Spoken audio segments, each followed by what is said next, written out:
Michelle ASMR.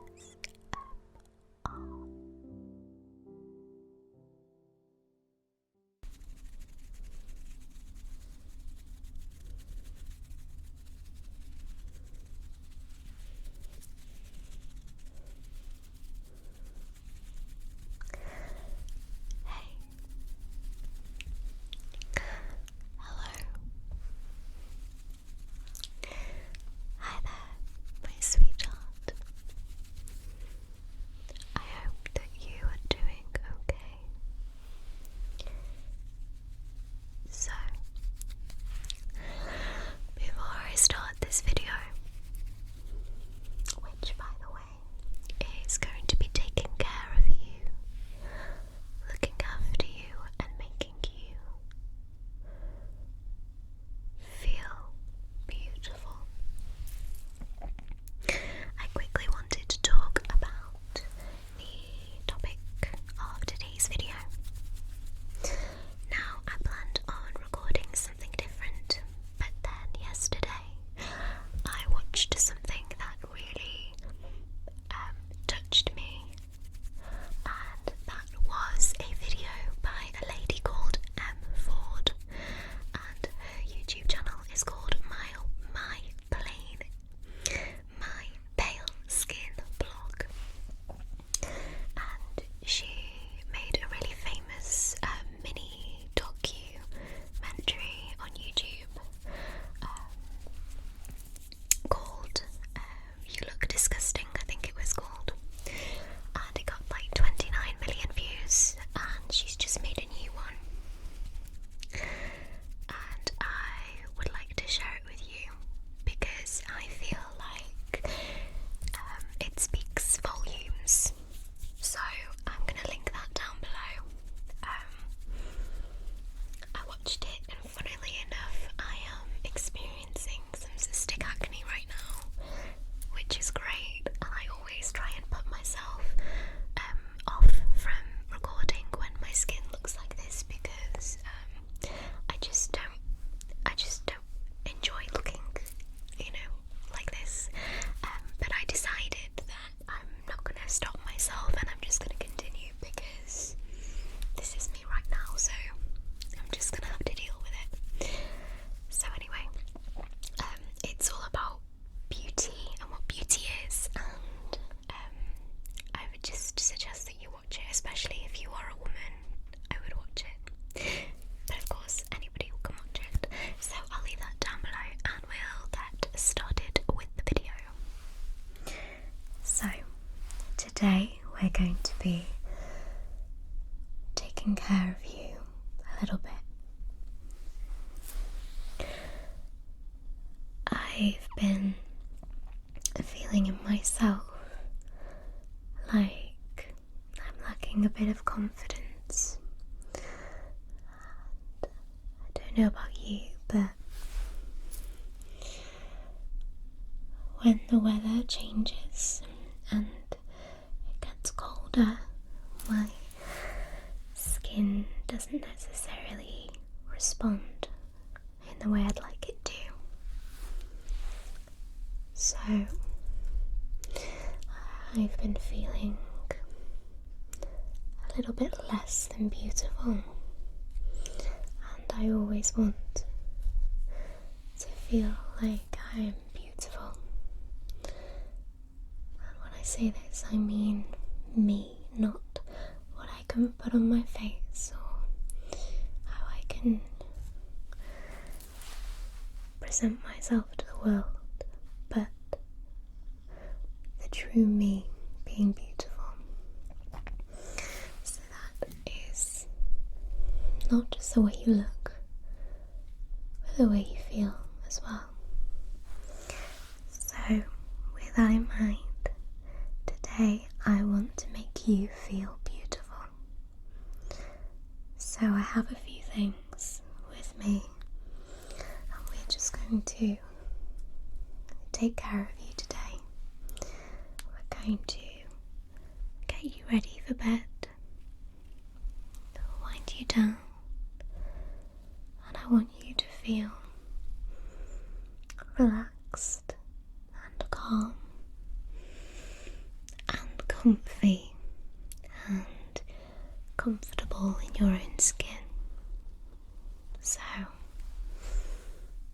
we're going to start by taking off your makeup. So,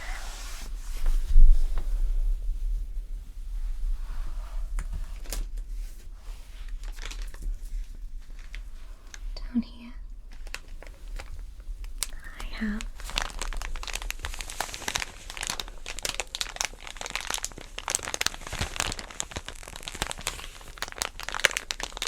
some little cotton pads.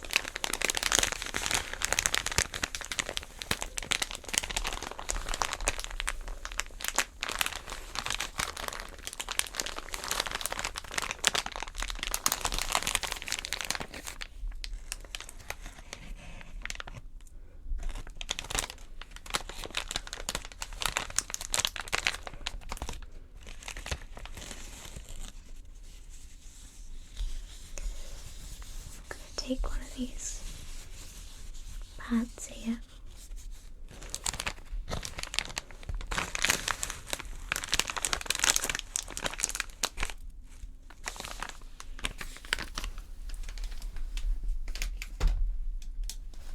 and then I have some cleansing water.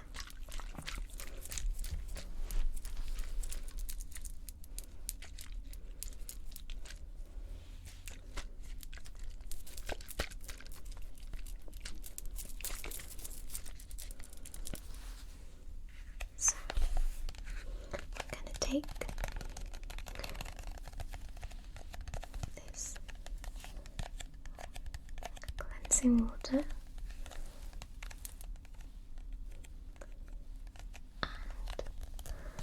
and remove all of your makeup.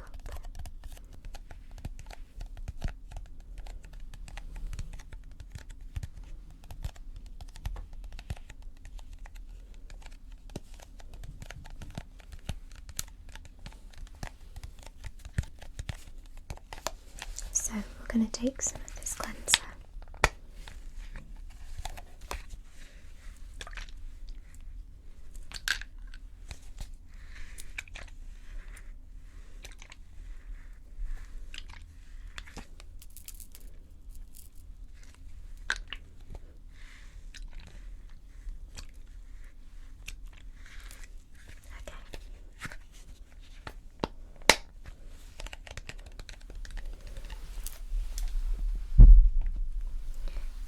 I'm going to take the cotton bud here and I'm going to gently cleanse your face, starting at the forehead, taking off all this makeup.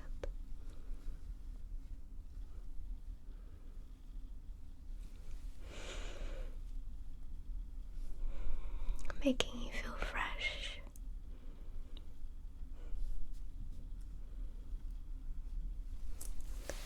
Okay, and then down the bridge of your nose.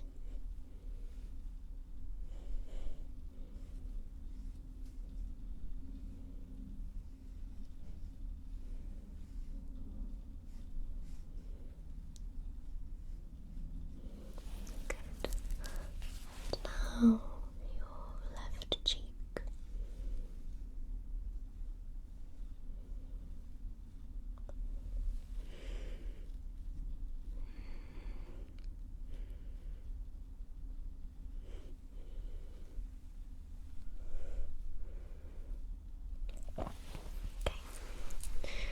Your right cheek.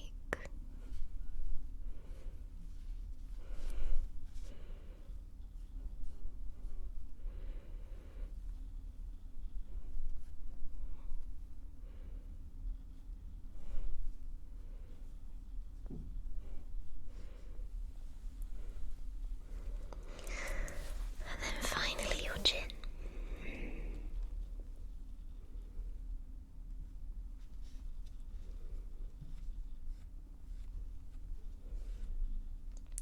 Lovely. Okay.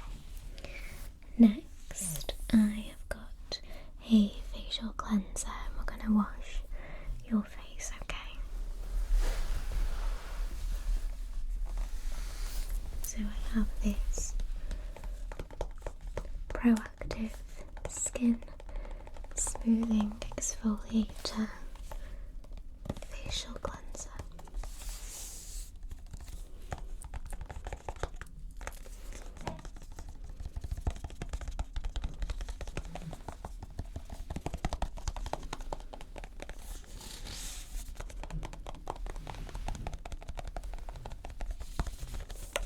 Okay, so we're going to take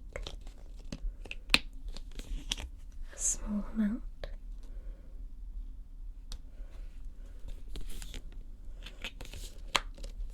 Pop that to the side. And then I'm going to apply this in circular motions to your face, starting at the forehead.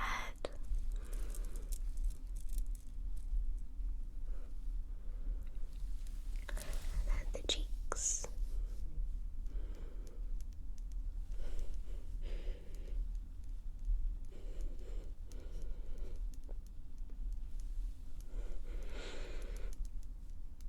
and then the chin, lovely, and then finally on the bridge of your nose.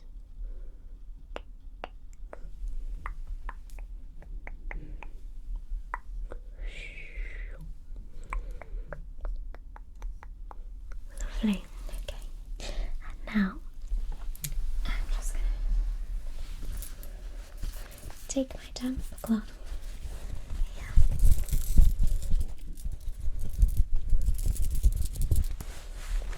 I'm just gonna wipe that away. Okay. So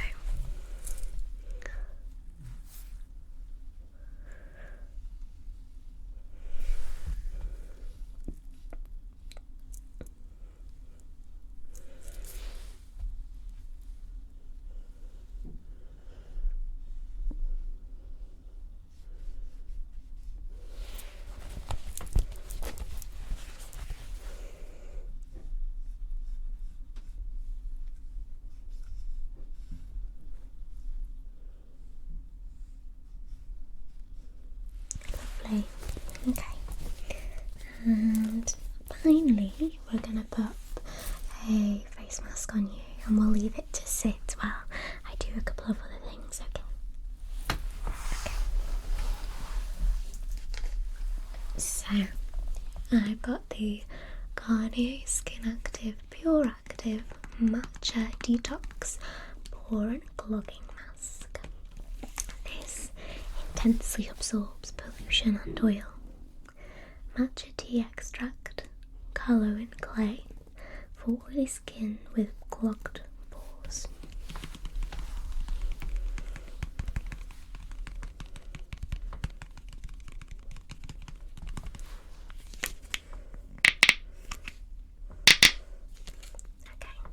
Okay, so again we're going to take a small amount like so, and I'm going to gently spread that around your face. Okay, it smells really nice as well. Give it a sniff.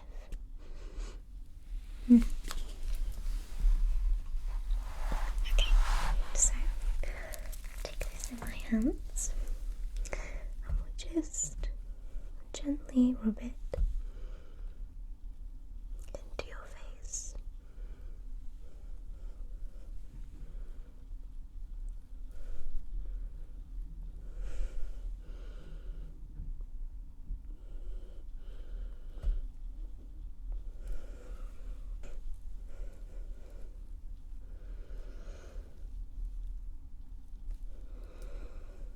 Okay, down the nose now.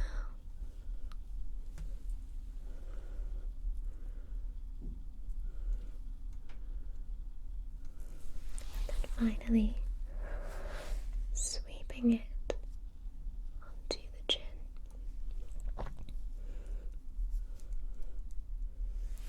Okay, how does that feel? Really calming. Good. Well, speaking of calming, just wipe the excess off of my hands.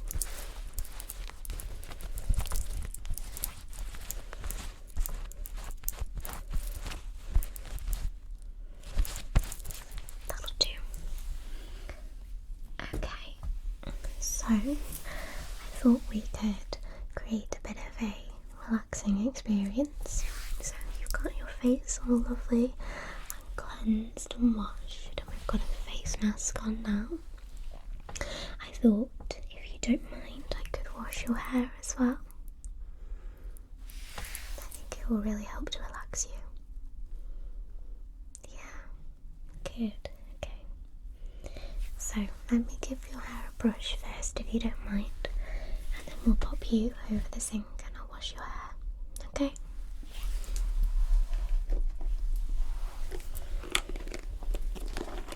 So, here's my brush.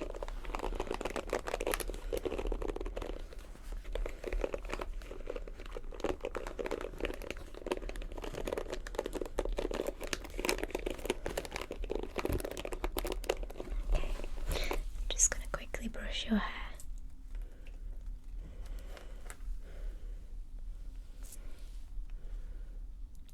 Shouldn't take me too long.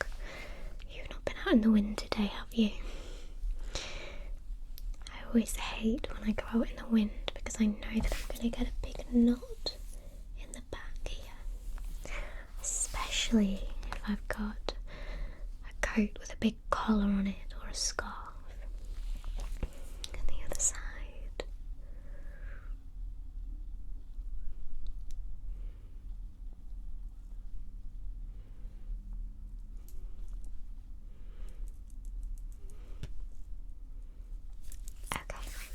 Right, let's pop you over the sink. Okay, so are you comfy? Good, alright. So I'm just going to turn the tap on now, okay? Okay.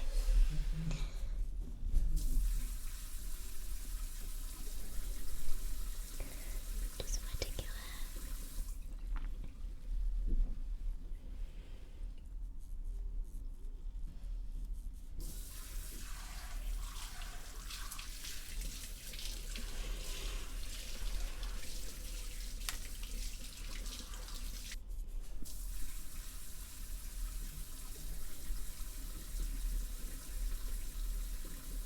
Making sure I get everywhere damp. Is the water too cold for you? Or too hot? Okay, good. Nearly done.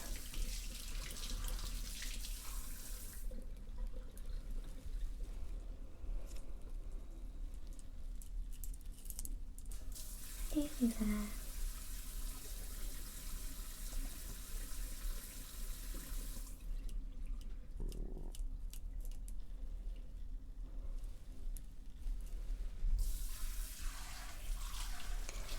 Okay, that'll do.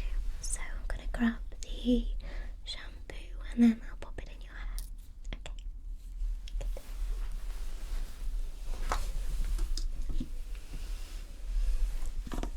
Okay. So I'm using the Tresemme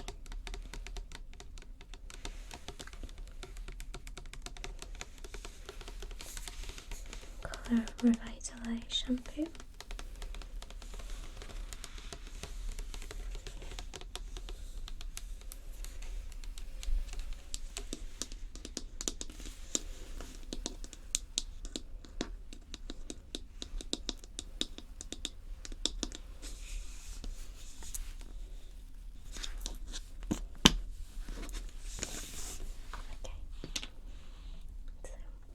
Some out onto my hand.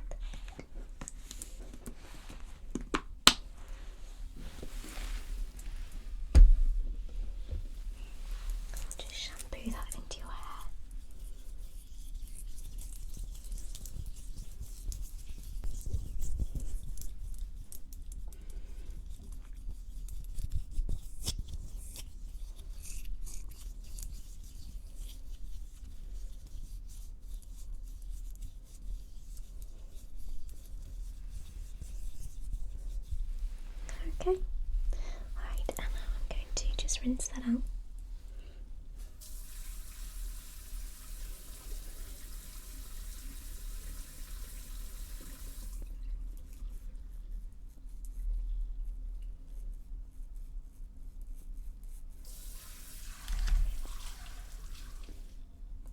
Okay, and now I'm just going to shampoo, condition it, okay? Alright, let me grab my conditioner. Okay, there we go. Using Tresemme.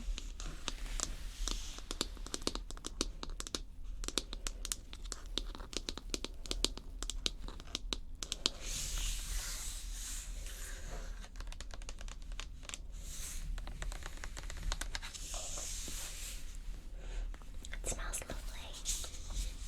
So, good. Just get a little bit out.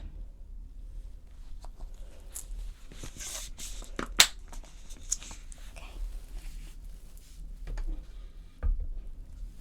And we'll work that through there.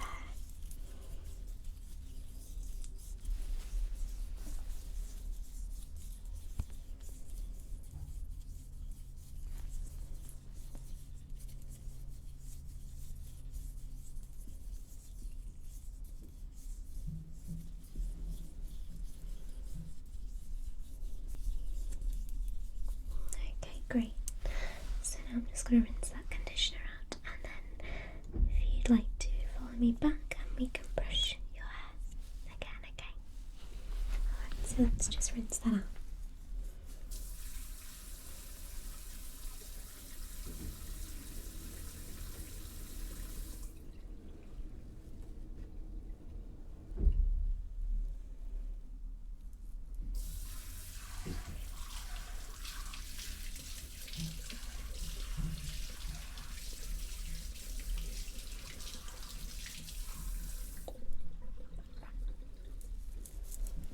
Okay, so if you want to follow me back and we'll brush your hair.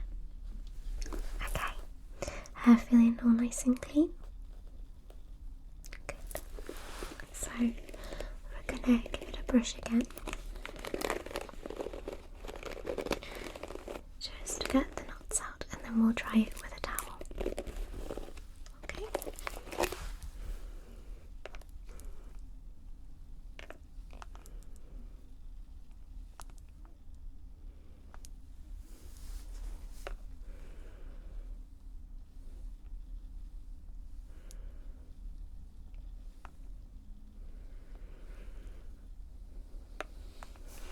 On the other side.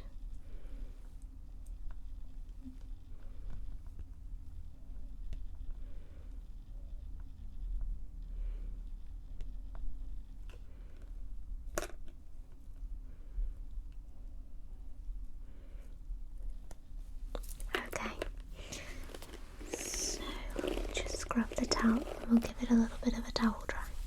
Okay.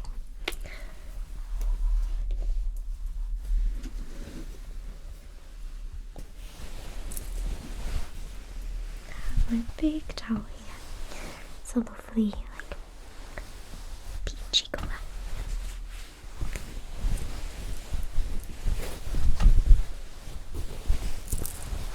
Okay. Alright, so let's just dry your ends first.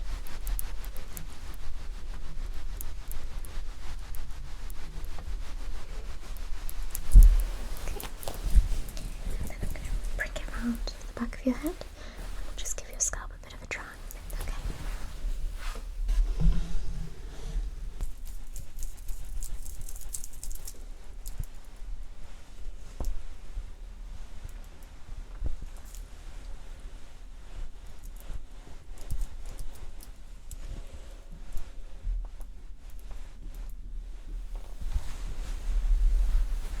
Okay, great.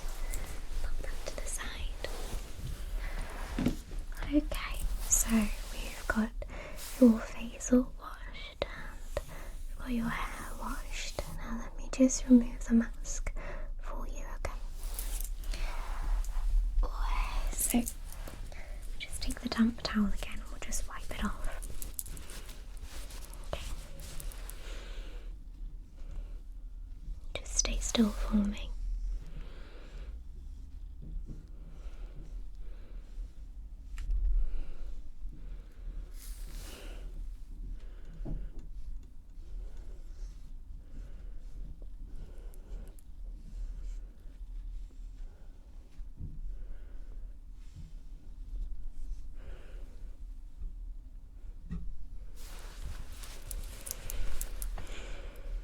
I always find face masks really difficult to get off.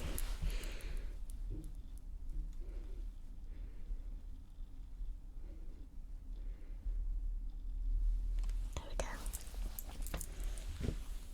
Okay, so now you're all cozy. Let's get you properly cozy. So I brought in some pyjamas for you to wear, and you can go and pop them on if you'd like. I'll show you them.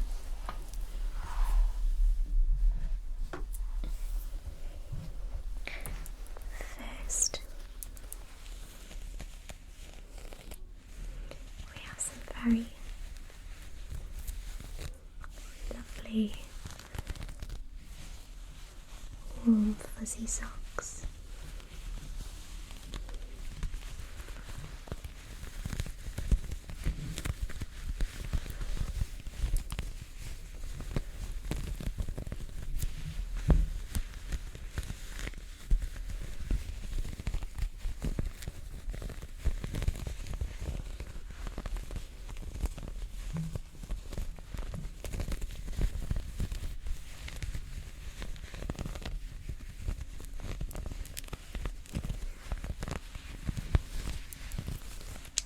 Very, very cozy.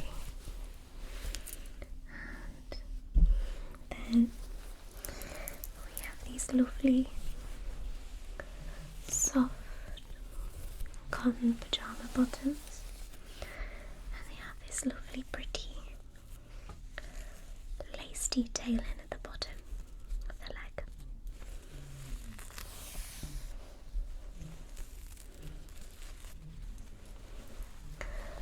Very, very soft, as you can probably tell, but very lightweight too.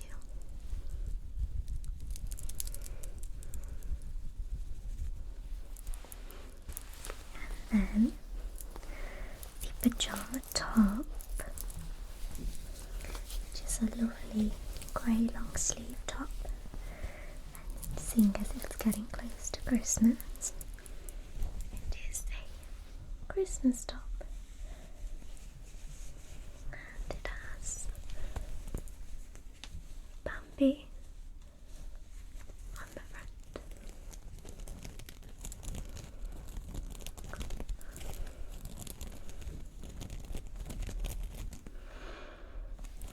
It smells like fresh washing powder.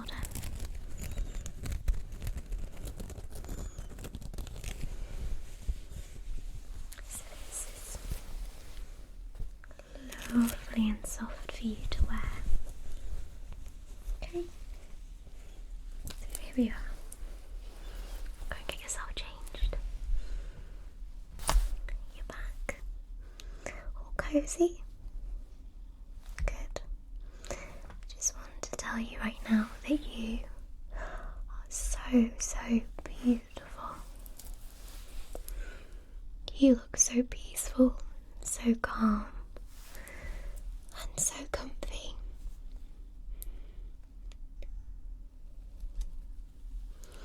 So, I also have a candle to light to make the room a bit calmer. Does that sound good? Good. Okay. It seems as though I use this candle all the time at the moment, but it really is my favourite. I love the way that the lid sounds when you tap it.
here we have our candle.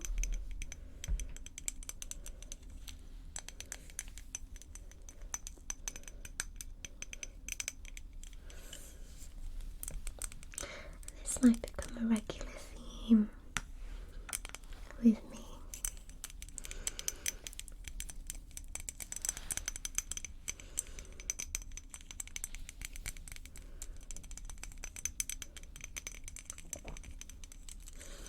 So we'll pop it on the side.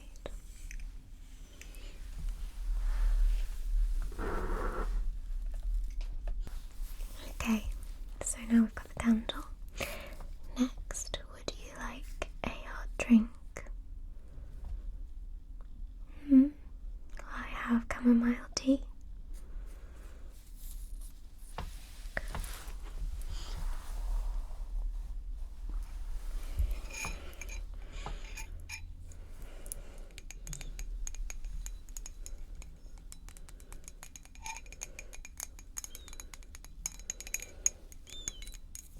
This little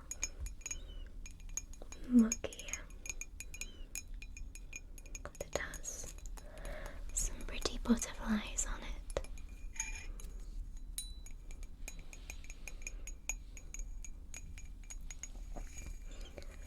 And it says, "You make my heart flutter."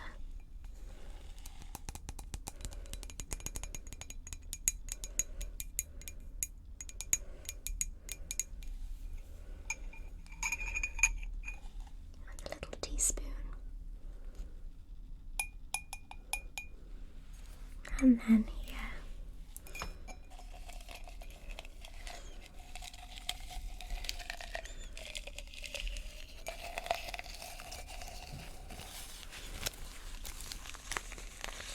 we have our tea bag.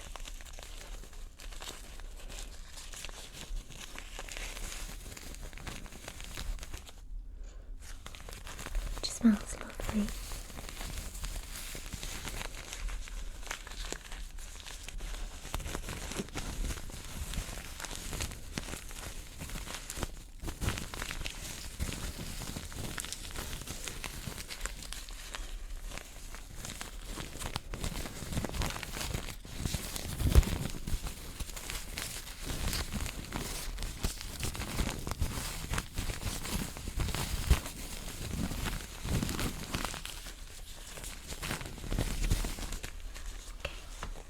So we'll pop the tea bag in,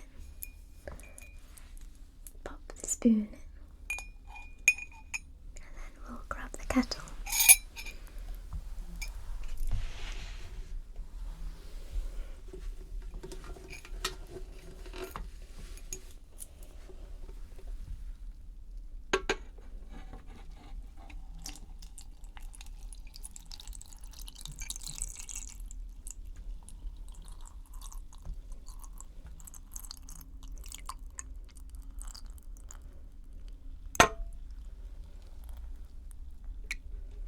There we are.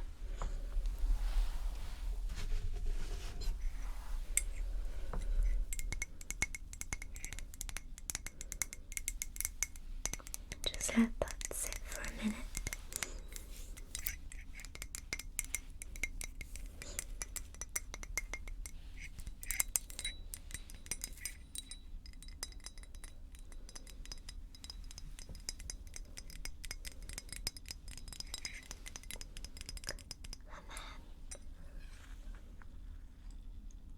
Give the tea a nice stir.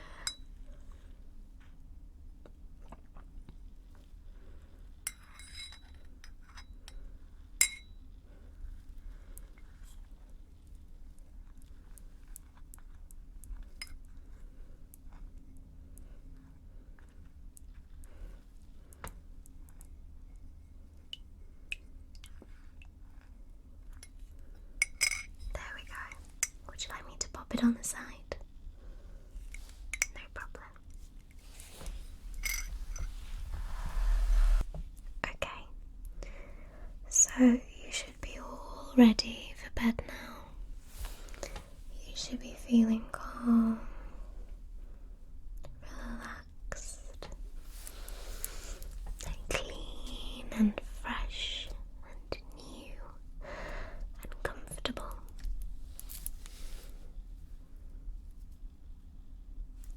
want you to know that you are beautiful and that you are loved, and that no matter what your insecurities, you are so, so special, and no one should ever make you feel insecure or make you feel that you are not worthy of something because of your appearance. In the same breath, I want you to know that you shouldn't allow yourself to make yourself insecure. Don't let yourself be bullied by yourself. Look into the mirror in the morning and see how amazing you are. None of us are perfect. Perfection doesn't really exist. It's all down to opinion. And your opinion of yourself shouldn't be that you're perfect, but it should definitely be that you're beautiful, and that you strive to be the most beautiful soul that you can possibly be.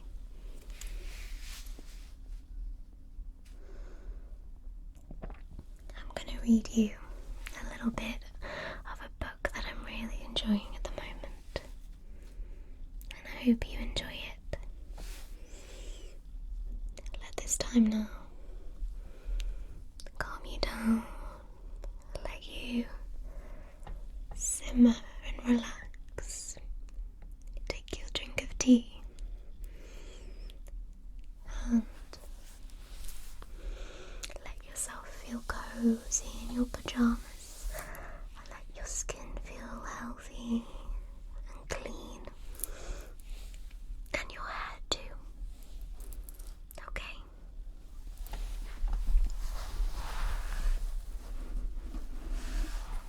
So, the book I have to read from today is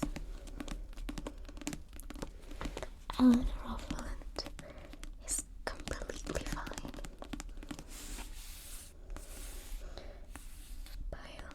by Gail Honeyman. This book has won lots of awards. It was winner of Book of the Year in the British Book Awards, I think last year or 2016.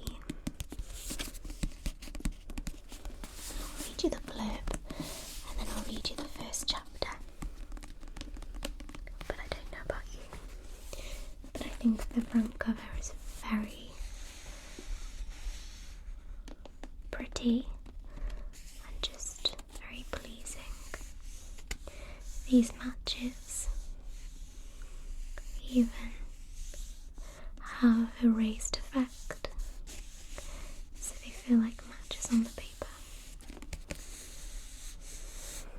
And I don't know about you, but this is something that I do when I'm bored. I colour in all the letters. Okay. So, Eleanor Oliphant leads a simple life. She wears the same clothes to work every day, eats the same meal for lunch every day, and buys the same 2 bottles of vodka to drink every weekend. Eleanor Oliphant is happy. Nothing is missing from her carefully timetabled existence, except sometimes everything. So, I'm going to read for you the first chapter while you head off to sleep, okay?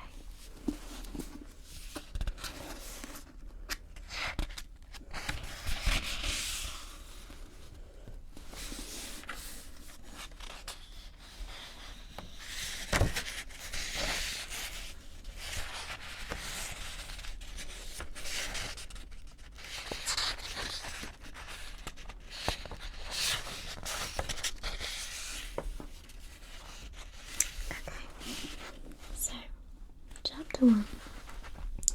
When people ask me what I do, taxi drivers, dental hygienists, I tell them I work in an office. In almost 9 years, no one's ever asked what kind of office or what sort of job I do there. I can't decide whether that's because I fit perfectly with their idea of what an office worker looks like, or whether people hear the phrase work in an office and automatically fill in the blanks themselves. Lady doing photocopying, man tapping at a keyboard. I'm not complaining. I'm delighted that I don't have to get into the fascinating intricacies of accounts receivable with them. When I first started working here, whenever anyone asked, I used to tell them that I worked for a graphic design company, but then they assumed I was the creative type. It became a bit boring to see their faces blank over when I explained that it was back office stuff, that I didn't get to use the fine-tipped pens and fancy software. I'm nearly 30 years old now, and I've been working here since I was 21. Bob, the owner, took me on not long after the office opened. I suppose he felt sorry for me. I had a degree in classics and no work experience to speak of, and I turned over the interview with a black eye, a couple of missing teeth and a broken arm. Maybe he sensed back then that I would never aspire to anything more than a poorly paid office job, that I would be content to stay with the company and save him the bother of ever having to recruit a replacement. Perhaps he could also tell that I've never needed to take time off to go on a honeymoon or request maternity leave. I don't know. It's definitely a two-tier system in the office. The creatives are the film stars, the rest of us merely supporting artists. You can tell by looking at us which category we fall into. To be fair, part of that is salary related. The back office staff get paid a pittance, and so we can't afford much in the way of sharp haircuts and nerdy glasses, clothes, music, gadgets. Although the designers are desperate to be seen as freethinkers with unique ideas, they all adhere to a strict uniform. Graphic design is of no interest to me. I'm a finance clerk. I could be issuing invoices for anything really. Armaments, Rohypnol, coconuts. From Monday to Friday, I come in at 8:30. I take an hour for lunch. I used to bring in my own sandwiches, but the food at home always went off before I could use it up, so now I get something from the high street. I always finish with a trip to Marks and Spencer on a Friday, which rounds off the week nicely. I sit in the staff room with my sandwich, and I read the newspaper from cover to cover, and then I do the crosswords. I take the Daily Telegraph, not because I like it particularly, but because it has the best cryptic crossword. I don't talk to anyone. By the time I've bought my meal deal, read the paper, and finished both crosswords, the hour is almost up. I go back to my desk and work till 5:30. The bus home takes half an hour. I make supper and I eat it while I listen to the Archers. I will usually have pasta with pesto and salad, one pan and one plate. My childhood was full of culinary contradiction, and I've dined on both hand-dyed scallops and boiling the bag cod over years. After much reflection on the political and sociological aspects of the table, I've realised that I'm completely uninterested in food. My preference is for fodder that is cheap, quick, and simple to produce and prepare, whilst providing the requisite nutrients to enable a person to stay alive. After I've washed up, I read a book, or sometimes I watch the television if there's a programme the Daily Telegraph has recommended that day.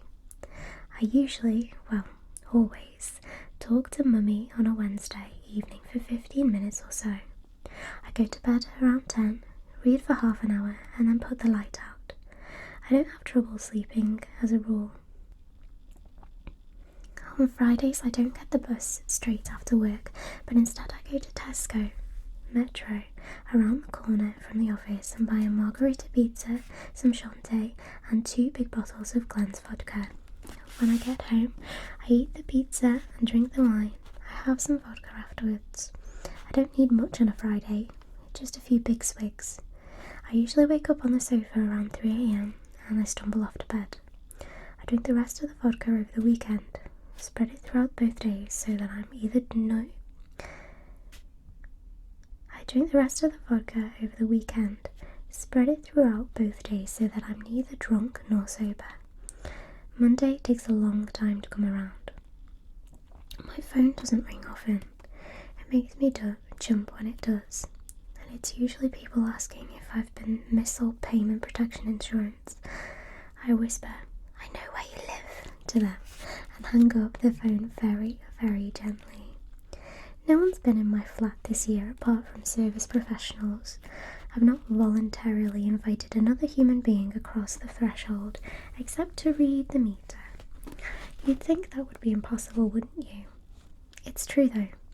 I do exist, don't I? It often feels as if I'm not here, that I'm a fragment of my own imagination. There are days when I feel so lightly connected to the earth that the threads that tether me to the planet are gossamer thin, spun sugar. A strong gust of wind could dislodge me completely, and I'd lift off and blow away like one of those seeds in a dandelion clock. The threads tighten slightly from Monday to Friday. People phone the office to discuss credit lines, send me emails about contracts and estimates. The employees I share in an office with, Janie, Loretta, Bernadette and Billy, would notice if I didn't turn up. After a few days, I've often wondered how many, they would worry that I hadn't phoned in sick, so, unlike me, and they'd dig out my address from the personal files. I suppose they'd call the police in the end, wouldn't they? Would the officers break down the front door, find me covering their faces, gagging at the smell? That would give them something to talk about in the office. They hate me, but they don't actually wish me dead. I don't think so anyway. I went to the doctor yesterday. It feels like aeons ago. I got the young doctor this time, the pale chap with the red hair, which I was pleased about. The younger they are, the more recent their training, and that can only be a good thing. I hate it when I get old Dr. Wilson. She's about 60, and I can't imagine she knows much about the latest drugs and medical breakthroughs. She can barely work the computer. The doctor was doing that thing where they talk to you but don't look at you, reading my notes on the screen, hitting the return key and increasing ferocity as I scroll down. "What can I do for you this time, Miss Oliphant?" "It's back pain, doctor," I told him. "I've been in agony." He still didn't look at me. "How long have you been experiencing this?" he said. "A couple of weeks," I told him. He nodded. "I think I know what's causing it," I said, "but I wanted to get your opinion." He stopped reading, finally, and looked across at me. "What is it that you think is causing your back pain, Miss Oliphant?" "I think it's my breasts, doctor," I told him. "Your breasts?" "Yes," I said. "You see, I've weighed them, and they're almost half a stone. Combined weight, that is, not each." I laughed. He stared at me, not laughing. "That's a lot of weight to carry around, isn't it?" I asked him. "I mean, if I was to strap half a stone of additional flesh to your chest and force you to walk around all day like that, your back would hurt too, wouldn't it?" He stared at me, then cleared his throat. How did you—" "Kitchen scales," I said, nodding. "I just sort of placed one on top. I didn't weigh them both. I made the assumption that they'd be roughly the same weight. Not entirely scientific, I know, but I'll write you a prescription for some painkillers, Miss Oliphant," he said, talking over me and typing. "Strong ones this time, please," I said firmly, "and plenty of them. They'd tried to fob me off before with tiny doses of aspirin. I need highly efficient medication to add to my stockpile. Could I also have a repeat prescription for my eczema medication, please? It does seem to be becoming exacerbated at times of stress or excitement." He did not grace this polite request with a response, but simply nodded. And neither of us spoke as the printer spat out the paperwork which he handed to me. He stared at the screen again and started typing. There was an awkward silence. His social skills were woefully inadequate, especially for a people-facing job like his. "Goodbye then, doctor," I said. "Thank you very much for your time." My tone went completely over his head. He was still apparently engrossed in his notes. That's the only downside to the younger ones. they have a terrible bedside manner. That was yesterday morning, in a different life. Today, after the bus was making good progress as I headed for the office, it was raining and everyone else looked miserable, huddled into their overcoats, some morning breath steaming up the windows. Life sparkled towards me through the drops of rain on the glass, shimmered fragrantly above the fog of wet clothes and damp feet. I've always taken great pride in managing my life alone. I'm a sole survivor. I'm Eleanor Oliphant. I don't need anyone else. There's no big hole in my life, no missing part of my own particular puzzle. I'm a self-contained entity. That's what I've always told myself at any rate. But last night, I'd found the love of my life. When I saw him walk on stage, I just knew.